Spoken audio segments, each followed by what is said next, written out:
Yes, we can start now. Yeah. A very good morning to everyone present here. We, the placement cell of HR College, are honored to welcome Ms. Yogja Singh, employer branding and talent acquisition expert at one of the best companies from travel and hospitality sector. Ms. Yogja Singh is a dynamic, result-focused HR leader with 15 years of experience along with strong decision-making and analytical ability. Ma'am, we are delighted to have you on board. Before we get started, I would like to introduce our principal, Dr. Pooja Ramchandani, whose expertise has always been our guiding light. I would now like to introduce Dr. Naveen Punjabi, Vice Principal of HR College and Director of the Placement Cell. All of us know him as a very enterprising and enthusiastic mentor with the vision to ignite minds and awaken hearts. Unfortunately, Naveen sir and Pooja ma'am had some last minute emergency and could not join with us today. The topic of today's Pulse session is how to appear for a group discussion. Ma'am, I would now request you to address the students present in this meeting with your insightful session. Thank you. Thank you, Kushi, and good morning, everyone. It's always a pleasure to interact with the Bright Young Thought at HR College. Uh, I'd just like to talk about this session. I'll keep it very short. The idea is to keep it as conversational as possible. And before I really kick off, I'd love to see some, responses in the chat as to what is your expectation from the session so that I can build that in case it's already not there. So, when you think about group discussions and you're looking at me briefing you about it, giving you insights, what is it you'd like to know about group discussions?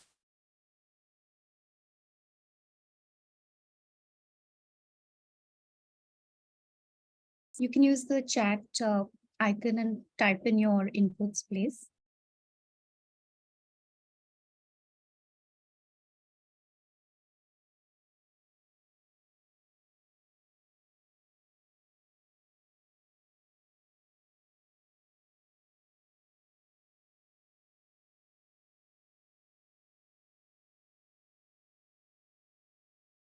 Okay, so I've received a response from Aman.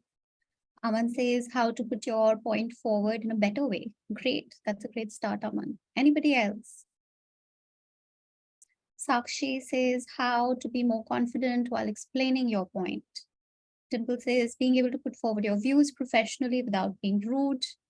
How to clearly state your opinions on topics mentioned. All right, how GDs happen in reality. That's what Shruti wants to know about. And group discussions should be in a positive way only or both.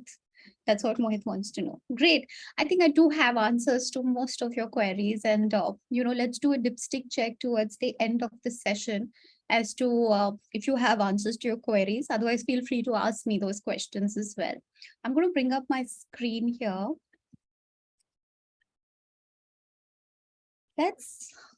So I'm going to focus on of course, what is a group discussion? What are the essential skills required for a group discussion? What are some of the do's and don'ts? And also, what are the prerequisites for a group discussion? Now, a group discussion is really a very purposeful, interactive process involving exchange of thoughts, ideas on any given topic. The type of topics that you can expect is anything ranging from current affairs, something which is absolutely, at times, there can be topics which are absolutely abstract, or they can be topics which are really, focused on what's happening, some certain specific economic issues, or something that the current developments that are taking place. Now, what does the GD really assess? It is assessing your thought process. How do you really analyze a problem or an issue, and how do you make a point when it comes to a team-based environment or while interacting with a group of people? How impactful are you? How do you convince them about your point of view? That's what is really assessed in a group discussion. I'll also talk about some of the other traits, and those will emerge when we know how we impactfully put our point across. So if I'm to look at, how you're prepping for a group discussion, in terms of your prep, typically, you're looking at reading. There is no shortcut to reading. It's a habit you should inculcate. You should be aware of current topics. You should be aware of what's happening in the sports domain, anything to do with arts, anything to do with economics, the economy, etc. And also, look, with reading, there's always a bonus, right? It always helps your communication skills. Then there is again no shortcut to practice. You need to work on your English, both verbal, non-verbal. You've got to focus on structuring your sentences well, the correctness, the grammatical correctness of your sentences, as well as the clarity with which you're putting forward your thoughts. You can always make a point, but if it's not very clear, you're going about and circumventing around the point, talking about a host of other things, but not directly addressing it or not clearly addressing it, then the essence of what you're trying to put across is lost. The third one, of course, is discussion itself.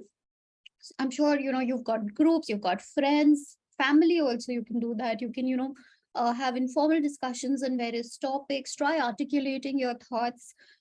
Nothing beats practice. The more you practice, you'll be able to articulate your thoughts well.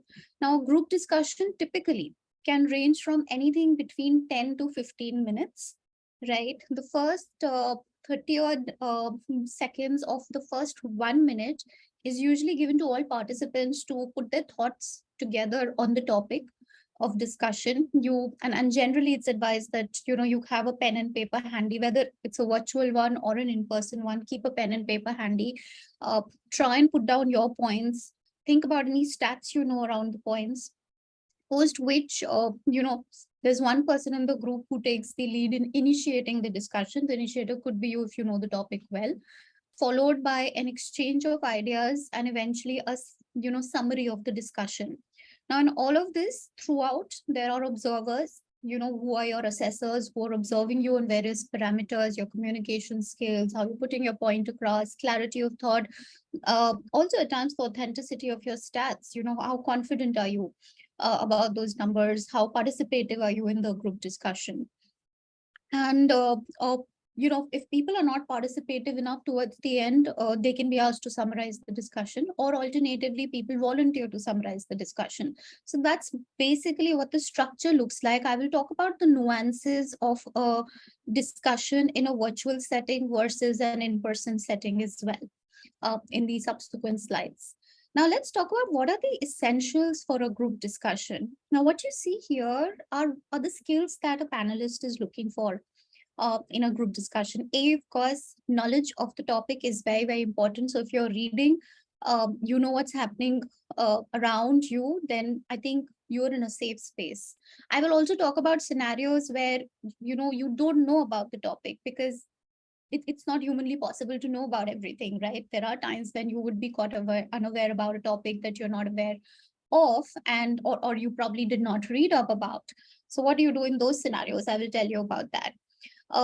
Another important aspect is analytical ability. Now, what is analytical ability? It is really the ability to, you know, uh, try and see the topic from the lens of what are the pros, what are the cons, any stats that what is the outcome of it, how you're structuring it.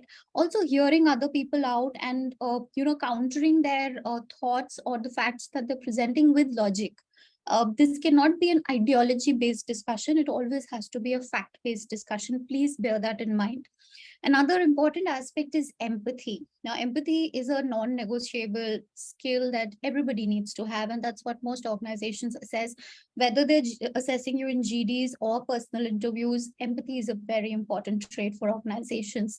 And how does empathy get reflected? It's about how you're able to bring the group together. Are you giving everybody an opportunity to voice their opinion? Are you patiently waiting for your turn? You're not cutting through someone or disrespecting someone. You're not laughing at their opinions or views that are coming in. Open to hearing them out, and you're at the end of the day respectful of everybody's space and thoughts, right? It can't be that you're nudging the other person next to you, sitting there, what nonsense are you talking, telling them that I don't agree with you. That can't be happening. So you have to be respectful of everybody's physical and mental space.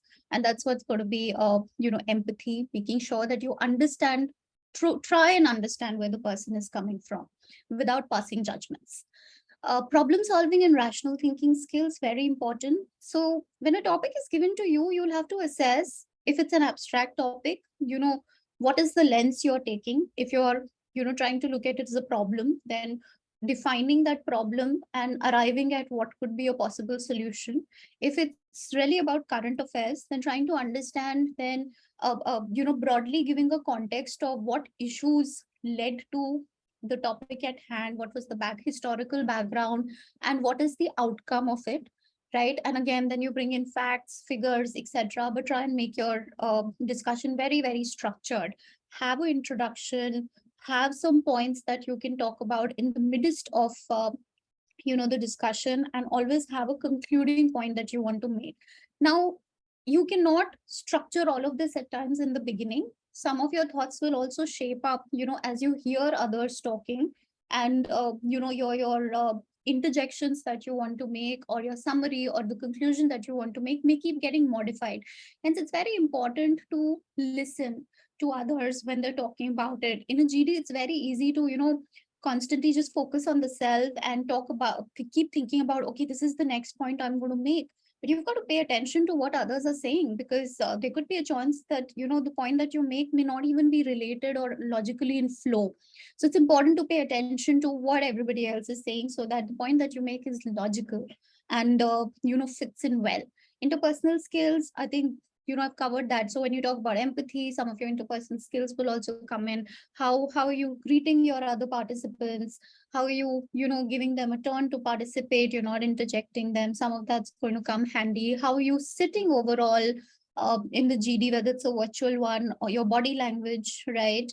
Or even in a physical form of a group discussion, your body language makes a lot of difference. At the same time, you know uh, how are you basically addressing some of your team members? It can't be that you guys have friends in the group and you're addressing them by their by different names which are not usually used, or whatever you call them in your friend circle. You've got to be very professional in a group discussion, and take their first name. And remember, taking someone's name makes a lot of impact. So it's important that you take a note of the names, or at least try and recall. It makes a lot of difference when you personally address someone with their names. The other is really flexibility or rigidity in accepting a viewpoint of others in the group. So for an assessor, it is very important to understand that, are you willing to adapt? Are you willing to adapt your thought process when someone's presenting a point? Are you willing to accommodate their views? Or are you, just on a one track path here, where you've decided that it's my way or the highway? And you're going on a rant where you're talking about I don't care what you say, but this is what I think. So that makes a difference. Please be accommodative, and that's why empathy, interpersonal skills, all of them come together to play a role. The other aspect of this is really listening and conceptualization ability. This I've talked about. It's very important to listen. It's very important to build the interjections or your thoughts or the points that you want to put across in the logical flow of the, instead of just randomly jumping on with a point which is absolutely correlated. This will also tell the assessor that how attentive have you been in the discussion. Have you been paying attention, or you've just been thinking, okay, this is the next point I need to make, I don't care what others are saying. Putting forth your ideas in an unbiased manner. So it's very important to try and think about a topic, think about any biases you may have. There could be topics which could carry biases. If, for instance, let's just say it's about a certain sport, between a match between two countries, or a certain type of sport where you think the other country would have better infrastructure, and there's an assumption that maybe developed countries don't have better infrastructure.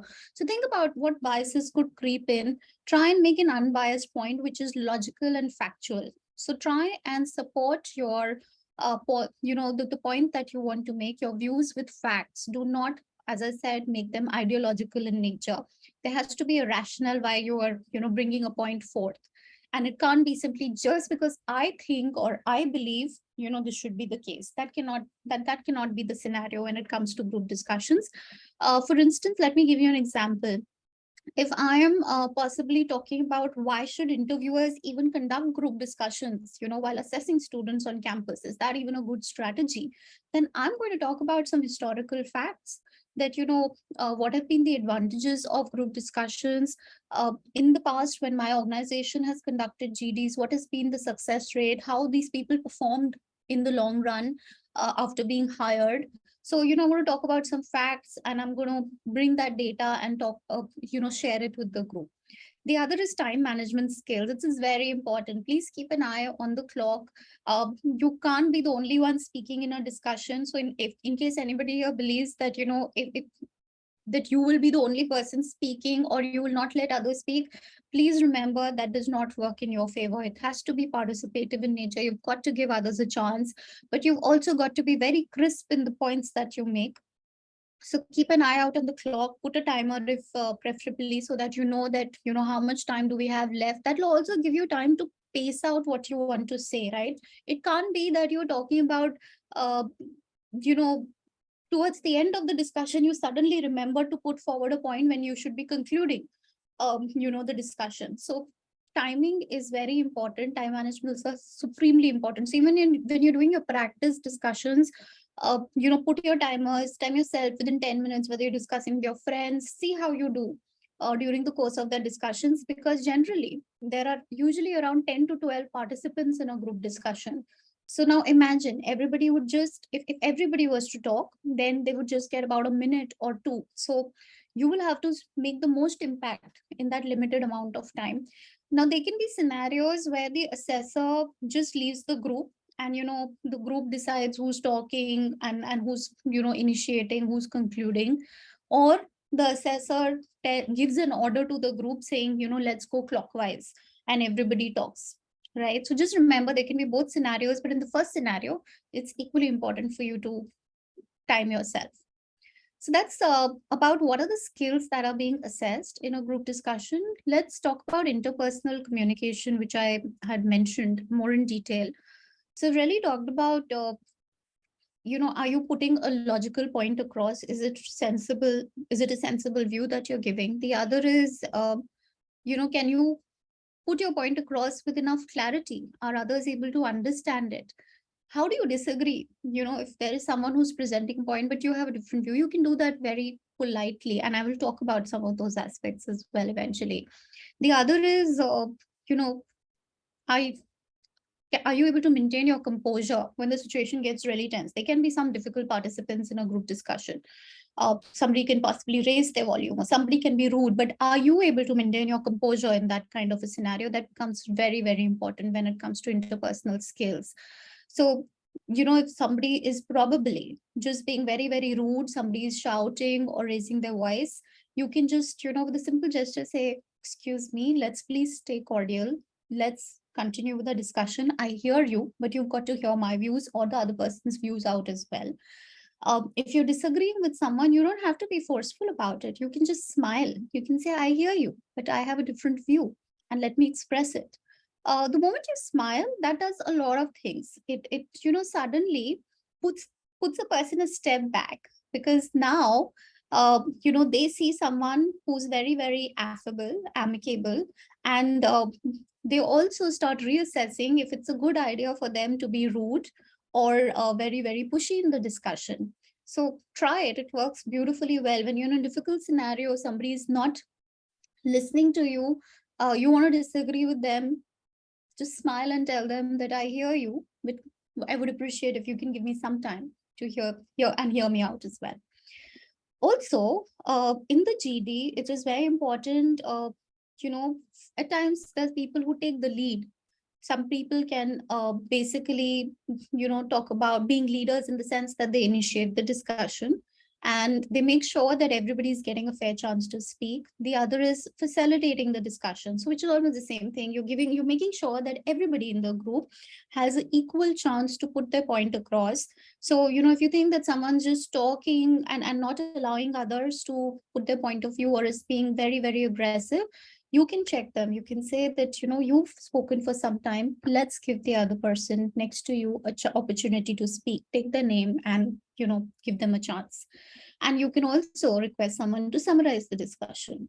So those are some of the important aspects of interpersonal communication. And another important thing is really, your body language. So you're coming across as aggressive, you're coming across as someone who's too submissive. So whether you're slouched on your chair or you're just nervously shaking your leg, or, just going on with your pen, picking it on the notebook, that gives a lot away about you. It tells you there's a lot of nervous energy, right? So please make sure you do deep breathing, take a few deep breaths, Just focus on listening to others, and remember that you know what's really important is that you come across as a good listener and are able to put your points across impactfully and are empathetic. Those are the three things that will really help you sail through the group discussion.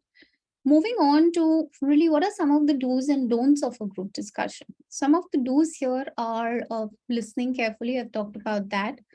When the GD is about to start, make sure you put your thoughts down, because when you're thinking that you have a mental checklist, it can get very confusing. You can forget points. So make sure that you use the first 30 seconds or 1 minute to actually put your thoughts down, so that at least whatever you want to say is there, and then you can decide whether you want to say, give away all of it during the course of the discussion, keep some points back, use some points when you hear counters coming in, etc.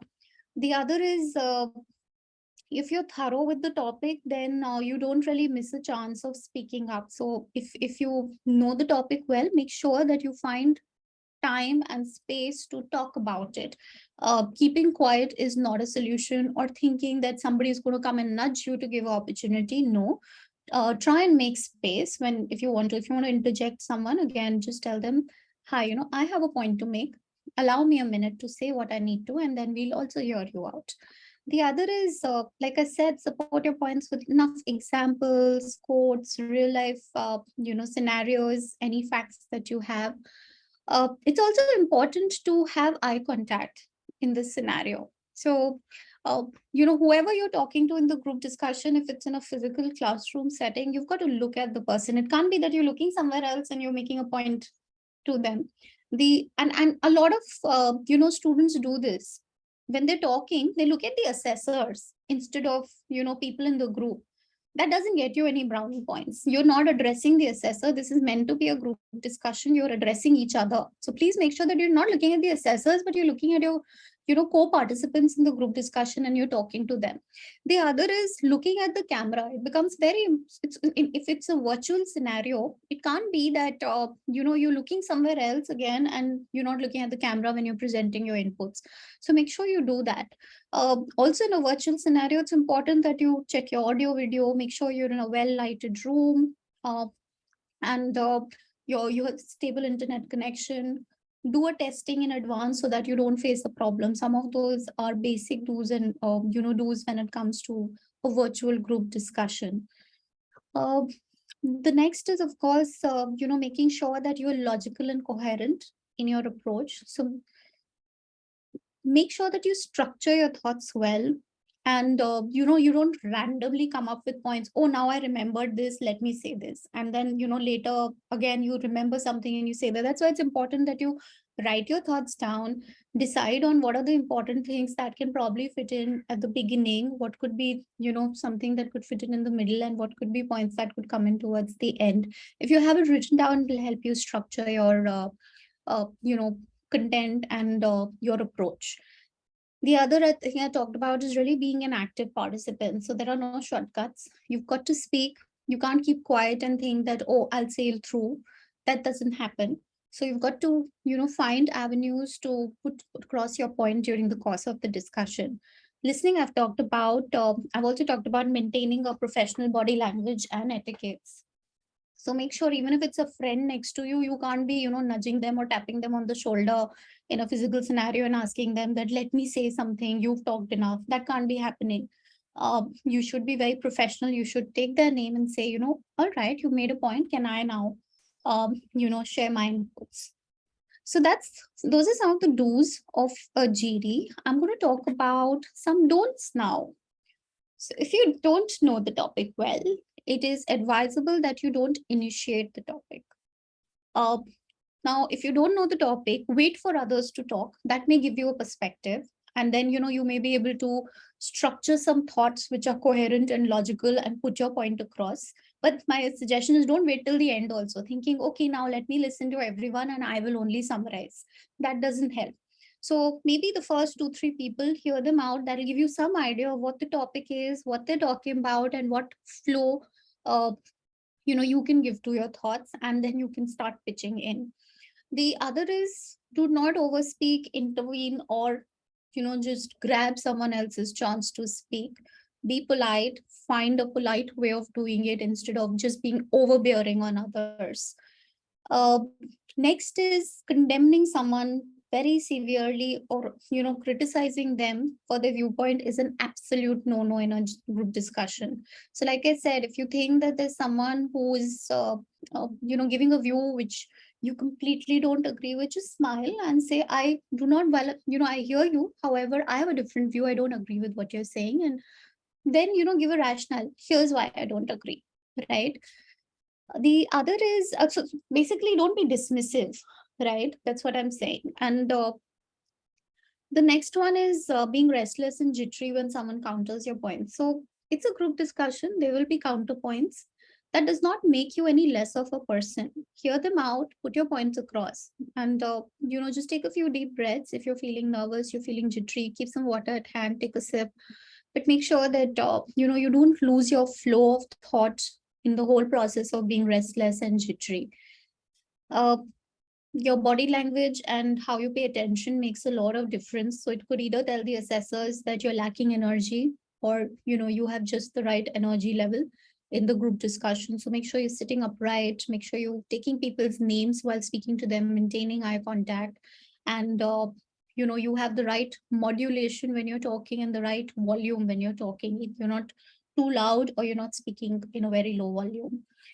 Personal biases I've talked about, keep them out. You may come from a certain background which may shape up your perspective, our upbringing. All of these play a very important role in shaping up biases. And believe you me, there's no human being who's immune to biases. I have biases, I'm certain so do you. We have to be just conscious of those biases and remember that the idea of a group discussion is purely putting a point of view with facts and figures across, and just making a point. But it is not it's not some, the idea is not to question your own ideology or beliefs. So keep that out of a group discussion. It's good to mention stats, but if you don't know any, then please refrain from cooking up statistics or mentioning anything erratic. Your assessors are smart people. If they've given you a topic, they've already done their homework about it. So, and that's true for any abstract topic, right? If an abstract topic comes to you, you give it a certain flavor based on your thoughts and what interpretation you have of it, and then you start throwing stats. Make sure that you know your stats well and they're logical. The other is, I think I've already made that point around making sure that you don't enter your neighbor's private space. No nudging, no tapping on the shoulder, and not even turning around and, telling them, what are you doing in this GD? Let me talk. That doesn't happen. So please make sure that you don't do any of that. And even in a virtual scenario, please stop pinging them. If they're on some platforms, stop sending them direct chats, etc., to distract them. Make sure that you just focus on how you can get your point across. So those are some of the don'ts. Let's look at what are some of the prerequisites for a group discussion. So I've talked about knowledge. So I've talked about really reading well, making sure that you read about very varied topics, whether it's sports, art, literature, current affairs. Just make sure you have a generally high level of awareness. And I notice a typo in that slide. Please ignore that. Um, the other aspect here is if you lack knowledge, as in you cannot speak fluently, just wait for others to talk, frame your thoughts, and go on. The other is data crunching. So it's very important that while you're reading, how do you recall data? Now, it can't, I mean, unless, of course, you have a superhuman memory. It's always advisable that you maintain a sheet of varied topics, you maintain stats there, you can always revisit them so that your stats are, you don't end up mixing up your stats or quoting those stats incorrectly. Generally, data or stats make a good impression or assessors, but the correct ones and not erratic ones. Communication skills I've talked about. Make sure that whatever you say is meaningful, you give others an opportunity. You also basically maintain your overtones, right? You're not too loud, you're not too low when you're speaking, and you're articulating your point well. Most importantly, really here is the third point: seek not only to be understood, but most importantly, understand what the other participants are trying to say, and always have an open mind to others and what they're saying. Uh, Either you concede to another's viewpoint or you find a common ground with them, but make sure that you approach GD with an open mind. There is nobody here who has a personal vendetta against anyone. Everybody just trying to participate. Everybody's trying to put their best foot forward. They're trying to showcase whatever knowledge they have. So discount, some people in case they go overboard. And you can always politely check them and say that I think you're speaking too loudly. Let's, if I would appreciate if you can lower your volume. There's no harm in doing that, there's no damage. But I think what's really more damaging is either not checking someone when they're talking like that, or you yourself are talking like that, right? So please be mindful about some of those aspects. Talked about body language, facial expressions, body gestures are very important. Eye contact is important. Now you can't be flapping your hands throughout, violently gesturing. That's very, very distracting, right? And they can also be limited space in a classroom setting. At times, rooms are crammed up, right? So please make sure that even if you have to use hand gestures, those are delicate movements and you're not encroaching on anyone's personal space.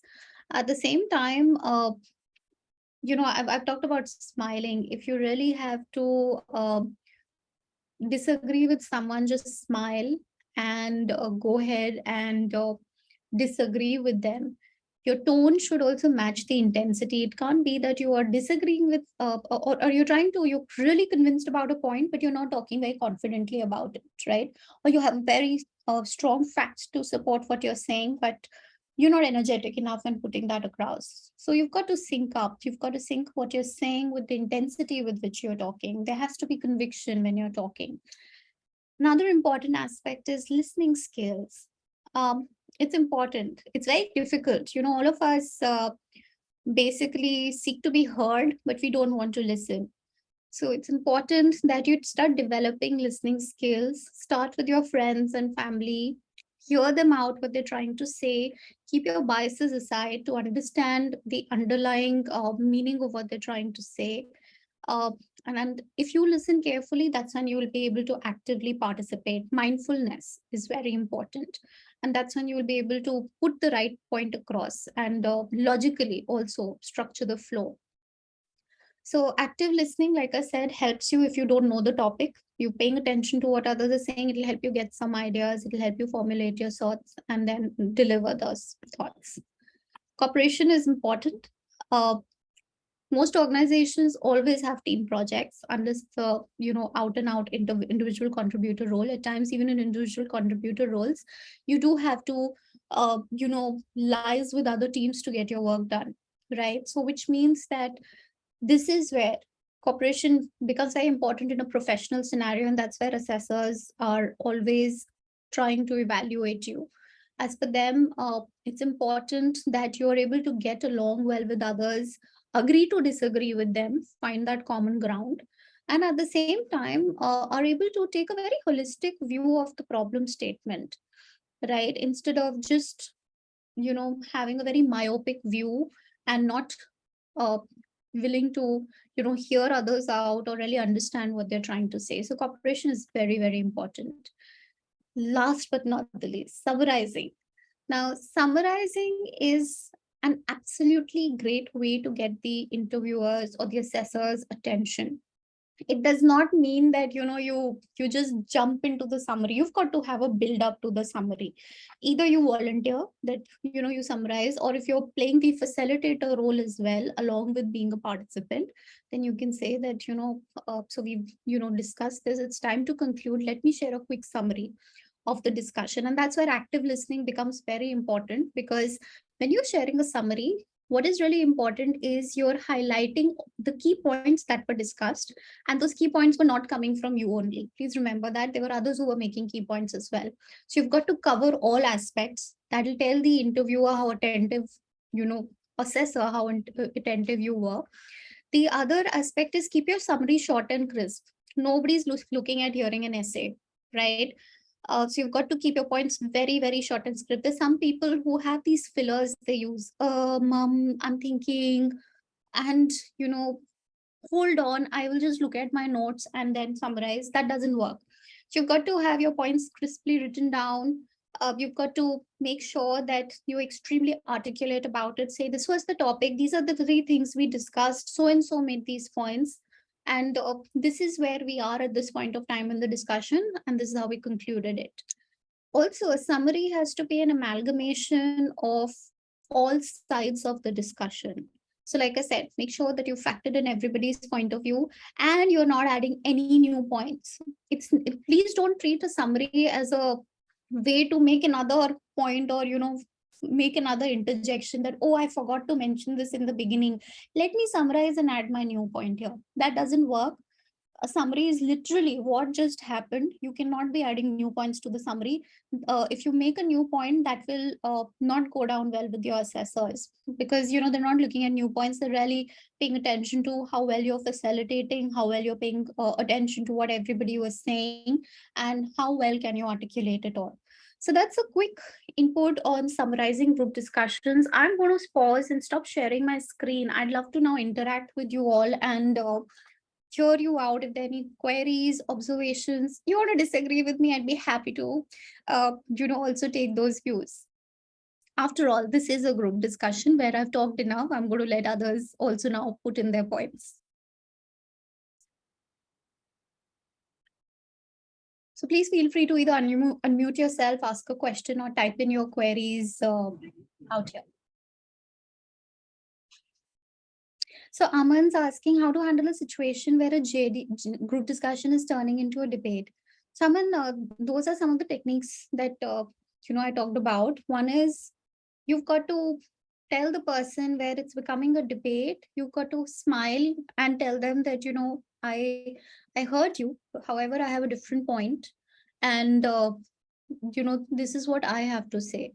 And towards in the summary, you can identify that there were 5 people who spoke in favor of the topic. However, there were another 5 that were not in favor, and these were the 2 views that emerged. So there it can become a debate clearly, because there will be people who will take a stand or a certain view, and you cannot always avoid such a scenario.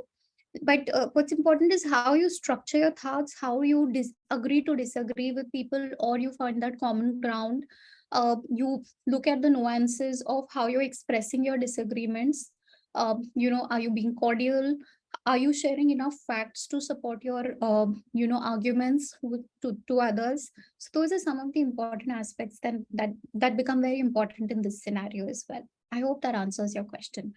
Rishi's question is, what if someone's used the same point you were about to proceed with?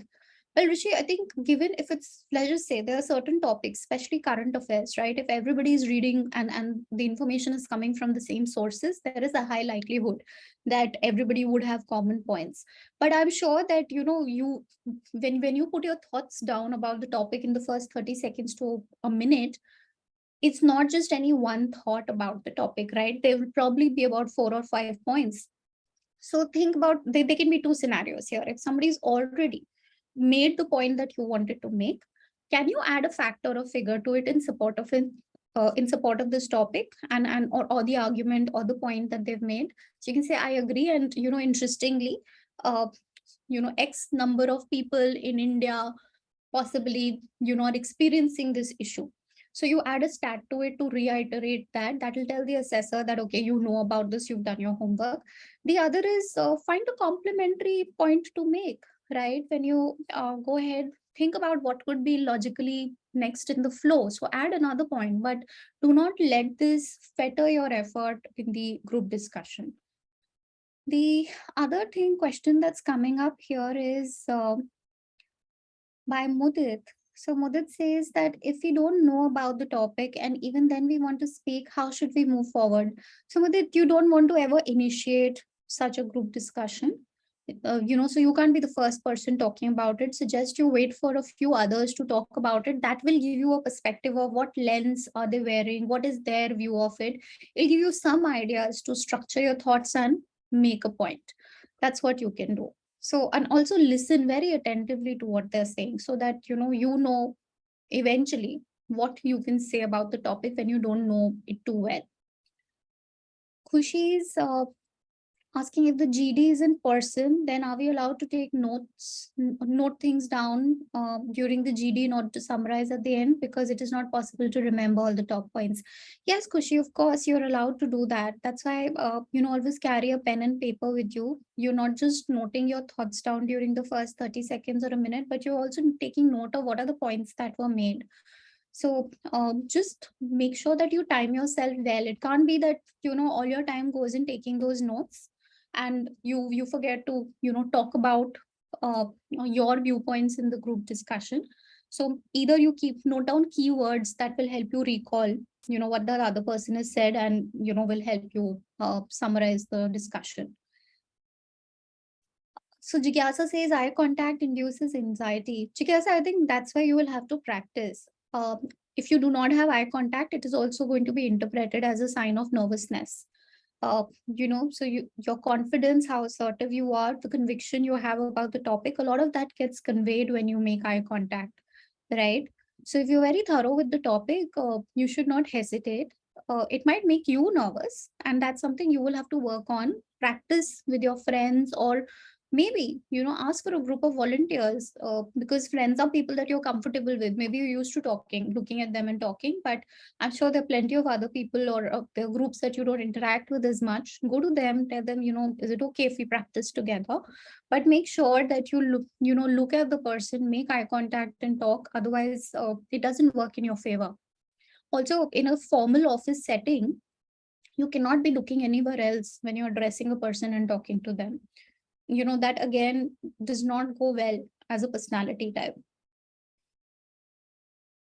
Okay, so Priyanshu is saying, who do you consider a good GD candidate? I think Priyanshu, a good GD candidate is someone who has the right body language, someone who is basically articulating their thoughts in a logical flow. Now, and I, as an assessor, will have no way of knowing whether you know the topic or you don't know the topic. It's really how you're timing yourself.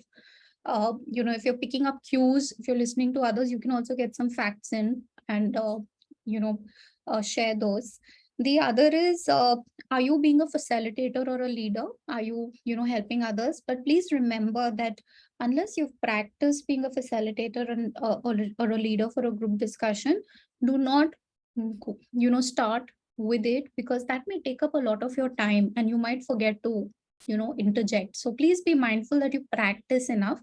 And I think most importantly, someone who's also willing to accept a different point of view, and at the end of the group discussion is summarizing very crisply. So pretty much all that I've talked about, especially in the do's, and the prerequisites for a group discussion, are constituents of an ideal group discussion candidate for me, or a good candidate for me. Kinjal's question here is, while preparing for a group discussion, how should we start with it? Like, there are a number of things that can be a topic. So where to start with? The newspapers, and the magazines. So you're looking at reading, making sure that you know what's going on in terms of current affairs. Look at your business today's outlooks, etc., to understand what are the perspectives floating around on current affairs, economist, right? And at the same time, generally, there are a lot of apps that are now available to summarize topics or give you viewpoints. So make sure you have your hands on with that. That's a good starting point to know. And make sure that when you're reading current affairs, you're also covering a varied set of topics. It's not just political in nature. You're looking at what's happening in the field of arts, what's happening in the field of sports, what's happening generally, out there when it comes to development of the country. So make sure that you're reading about broad-based topics, right? And not any one topic. That's what you can do. Mohit says, should we always speak in one side? That is, yes, I agree, or no, I don't agree, or we should talk about both the sides. Mohit, that really depends if you have content for both the sides. If you do, you'll have to find a way to very tactfully switch. You can say that, while one viewpoint is this, and I agree with it, I also don't disagree with the other viewpoint, which is emerging because of X, Y, Z facts, right? So you can always put that across. You're not being judged for really trying to defend your point or not defend your point. uh, what you're being judged is on the delivery of your point and how well you're supporting it with arguments. The other aspect is, can this PPT be shared? I'd be happy to share that, Aman. That's not a problem. Tushar is asking, is it a good thing to say as stated by the following candidate and start a discussion? So that really depends on what context, Tushar, you're stating it. If you are building on that point of view, then of course you refer to it. Or if you are countering that point of view or want to differ from it, you can refer to it. Or you can say that, great, we've now heard so and so. Here's what I have to, or, I'd like to share my views now. So that's what you can do. So the prelude to really what is it that you want to do is important, right? So if think about those scenarios, and then you can decide whether you want to start with saying as stated by so and so. Because if you want to make a completely independent point, then as stated by so and so does not help you. So you will always have to build a segue into your point, right? And then decide how you're going to just basically put that transition across. uh, okay, Pranjal's question is, if two people if two okay, so basically if two people at the same time want to summarize. So, Pranjal, I think that should be okay. You probably check with the person that, is it okay if I go first, or maybe I we can you can talk, you can divide it. You can tell them, why don't you talk about the first half or the first 5 minutes of the discussion, and I'll talk about the second half of the discussion. You can do that.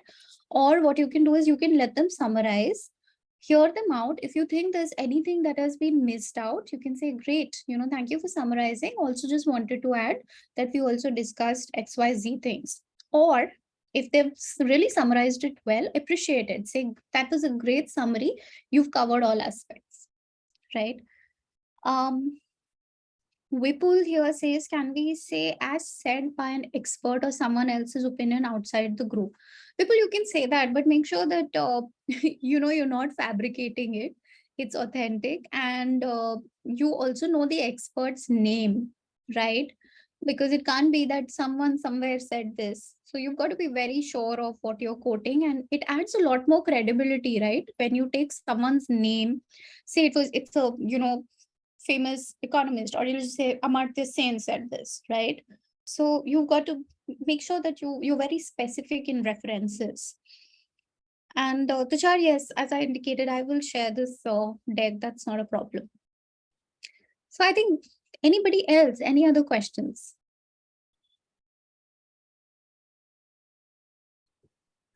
I Good do. morning, ma'am. Hi, good morning. Yes. Yeah, ma'am, the point that you talked about summarizing. So, what is the case, right? Like, if we are in an interview over there, and if we want to summarize, the interview tells us to summarize, or we have to take the initiative and tell everyone that I am going to summarize. So they can be both the scenarios, right, Satyam? There are scenarios where the assessor will ask you to summarize, right? Now, generally, when the assessor asks anyone to summarize, that is coming from a point of view of either people who've not contributed enough, and they're wanting to see and understand their thought process. So they'll ask people who've not spoken enough to summarize. Or the third is they found someone really strong and well, during who's performed really well, and they thought they can really summarize well. But so that's scenario one. The second scenario is that you can raise your hand. You can say that now that we're approaching. That's where you keep an eye on the clock. Also, you can say that now that we're approaching time, it'll be a great idea to conclude, and ask the assessor, is it okay if I summarize? Right? So it's a good idea to always ask them. Take the permission to say, I hope it's okay if I quickly summarize the discussion. And you're not just seeking permission from the assessor, seek it from the others also, so that they know that it's time to stop talking and not present a view. Otherwise, what can happen is you want to summarize, someone else is interjecting you with another point that they want to make. Thank you. Anybody else? Also, ma'am, I would like to ask that the point you said, that we can tell someone like you are being rude or let me speak. And the what do you think that saying this will affect them as a person? Like they will think that why are you telling me this? And even the interviews, how will they think of it? So, Satyam, you can't control other people's reactions, right? The only thing you control is how you're feeling, how you're doing, and how you're reacting. Now, in a scenario where someone's being really rude, and that's a consistent pattern you've noticed to you and to others, then I think it's a good idea to check the person and they're not letting you speak at all. So, you do that, but you're always doing that politely and with a smile on your face. So, that lets the other person also take a step back. The other is the assessor would actually have a positive view of it because they are now seeing you as an individual who can handle a difficult conversation or a difficult scenario and does not get jittery or does not take a step back or withdraw from the scenario, right? And even at work that happens. There are difficult conversations that you need to have. You work with so many people. Personally, I have experienced that. You go ahead and since you're working with multiple teams, there are disagreements. There's somebody who's going to disagree to a timeline that you're giving them because they already have deliverables. And some people may be working under a lot of pressure. So there could be a chance that, that they're probably being very curt to you or not probably putting things across the right way. So that's why you can tell them that, look, I hear you. Uh, I don't think this conversation is going in the right way right now. And let's talk when you're on a better state of mind or so and so. That's what you do in a work related scenario as well. And this is a group discussion, so you can always tell them that I've heard, I hear you, but I beg to differ, and let's also hear my point as well as what others have to say about that topic. So it'll just give the assessors an idea of how you do deal with pressure and difficult scenarios. Welcome. Aman is saying that can being too diplomatic be construed as one not standing their ground and not having a definitive take on the topic? So, I mean, that really diplomacy depends in it's very contextual in nature, right? I don't think diplomacy really means that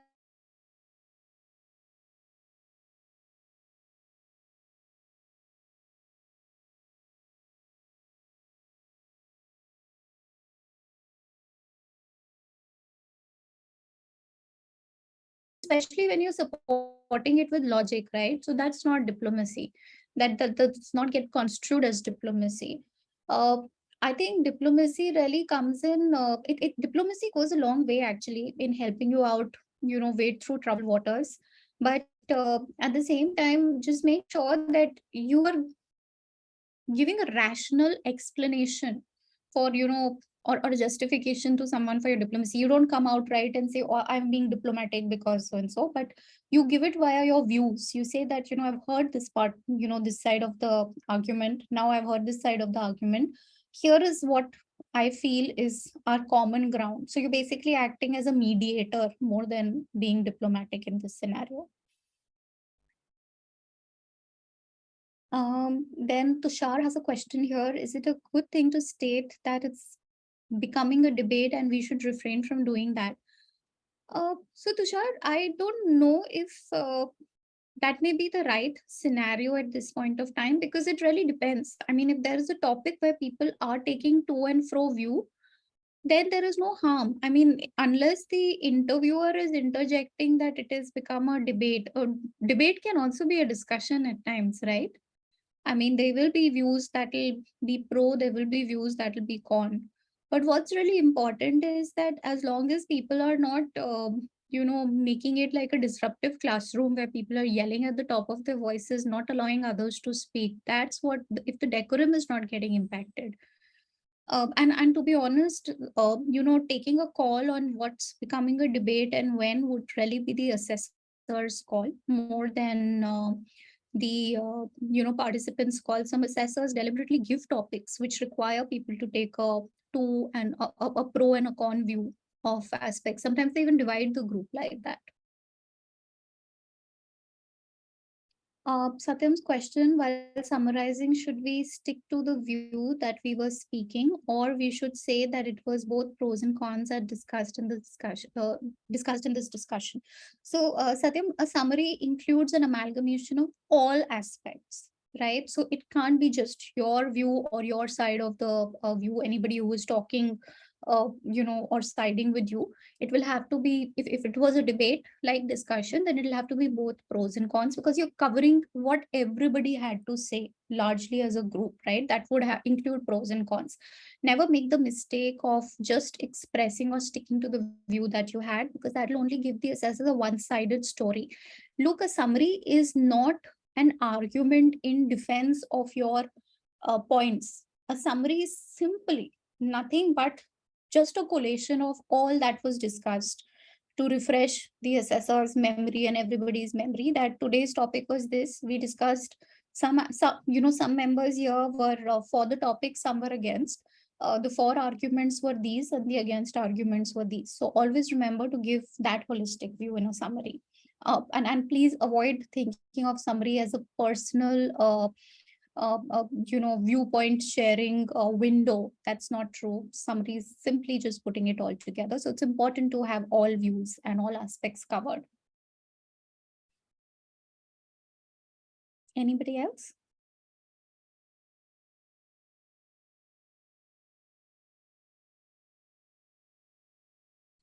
So I'm conscious of the time as well. In case there are no other queries, then we can wrap up the session. Happy to take up your queries at a later stage. Please do your placement team. I'd be happy to address them separately. I do know that your placement season is also going to start soon, so wish you all the very best. I'm quite certain that you all will excel in the session. I hope you found the session meaningful. And please just feel free. I'm available on LinkedIn, so feel free to connect with me at any point of time. I'm also happy to, have one-on-one coaching for individuals, students who are looking at preparing, subject to, of course, me also finding the time. That may always not always possible, but whenever I can. So happy to have this conversation. Happy to generally, help out wherever I can. So please do go ahead, and I'll also share my LinkedIn profile. Happy to connect with you there. Putting it in the chat window here for everyone present. Yeah. On behalf of the placement cell of HR College, I would like to formally thank Miss Yogja Singh for conducting this insightful session and engaging with the students. It was very informative and helpful. I would also like to extend our vote of thanks to our principal, Dr. Pooja Ramchandani, for all the support and guidance. Dear students, request you to fill the feedback form. The link is present in the chat box. Thank you everyone for joining in. Thank you, Yogja. Thanks, everyone. All the best. Bye.